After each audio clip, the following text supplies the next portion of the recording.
Սիրելի հայրենակիցներ, մենք գտնվում ենք Հայաստանի Հանրապետության վարչապետի կեցավայրում։ Փաշինյանն այլևս չի պահում ձևական կողմն ու հայ առաքելական եկեղեցու ներքին խնդիրների մասին խոսելիս հանդես է գալիս Հայաստանի վարչապետի դիրքերից։ Եկեղեցին բարենորոգելու իր մտադրության մասին արդեն շուրջ 6 ամիս հայտարարող Փաշինյանը, որը պարբերաբար պնդում է, թե գործընթացին մասնակցում է որպես շարքային հավատացյալ, ամենայն հայոց կաթողիկոսին հեռացնելու մասին 10 հոգևորականների հետ հայտարարությանը միացել է որպես Հայաստանի կառավարության ղեկավար։ 10 եպիսկոպոսների հետ մենք որոշում կայացրեցինք եւ հայտարարություն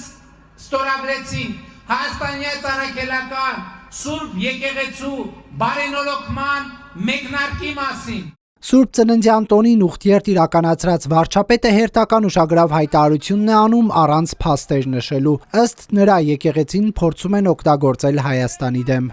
Այն մարդիկ, ովքեր եկեղեցին հացրել են այս կետին, որ այն հնարավորություն լինի ոմանց մտքով անցնել, որ կարելի է օգտագործել որպես հենակետ ընդդեմ Հայաստանի Հանրապետության, այս մարդիկ հենց մեր եկեղեցու կարգի համաձայն հերձված են դարձել։ Մայր աթոռն անօրինական է համարում ոչ միայն Փաշինյանի ստեղծած համակարգող խորհուրդը, այլև պատարակները, որտեղ ըստ Գարեգին II կաթողիկոսի ակնհայտ շեղում կա ծիսակարգից։ Հակառակ անօրինական ու կանոնախախտ գործողությունների մեր Սուրբ եկեղեցին իր բարեպաշտ ժողովրդով ամուր է ու անսասան, հավատարիմ իր տերունաշնոր կոչմանն ու առաքելությանը։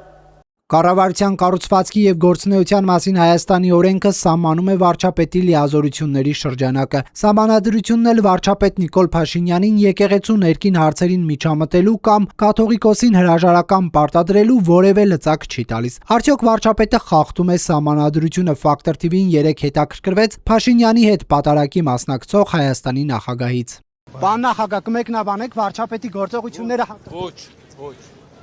Գերագույն հոգևոր խորհրդի անդամ արտարադատության նախկին նախարար Գևորգ Դանիելյանը Վահագն Խաչատուրյանի դիրքորոշումը չի կիսում։ Սահմանադրությունը ոչ միայն այդպիսի լիազորություն չի ամրագրում, այլև ճիշտ հակառակը արգելում է այդպիսի գործողություններ կատարելը։ Այստեղ դուք անելիք չունեք, ուղղակի սահմանադրությանը հակասող են այդ գործողությունները։ Եվ ուղղակի չպետք է միջամտել եկեղեցու գործունեությանը։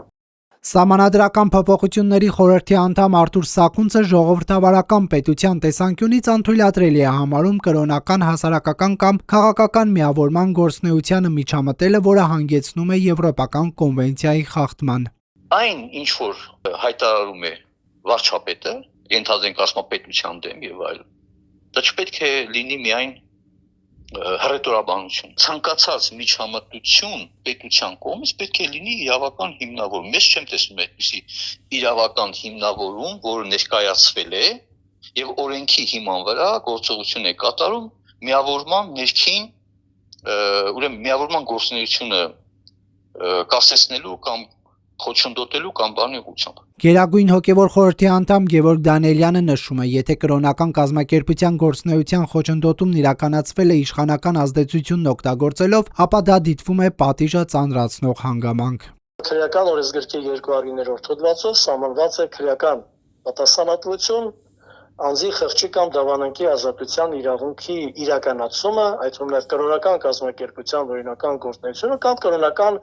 ծեսի կատարումը խոչընդոտելու համար։ Արթուր Սակունցի խոսքով կաթողիկոսին փոխել չփոխելու հարցը կրոնական կազմակերպության ներքին գործն է, որտեղ քաղաքական իշխանությունը չունի միջամտելու որևէ հնարավորություն։ Սակայն նա գործող սահմանադրությունում խնդիրներ է տեսնում հայ առաքելական եկեղեցուն առնչվող դրույթների վերաբերյալ։ Ըստ Սակունցի վերանայման անհրաժեշտություն ունեն Հայաստանի եւ հայ առաքելական եկեղեցու հարաբերություններին առնչվող իրավական ակտերը։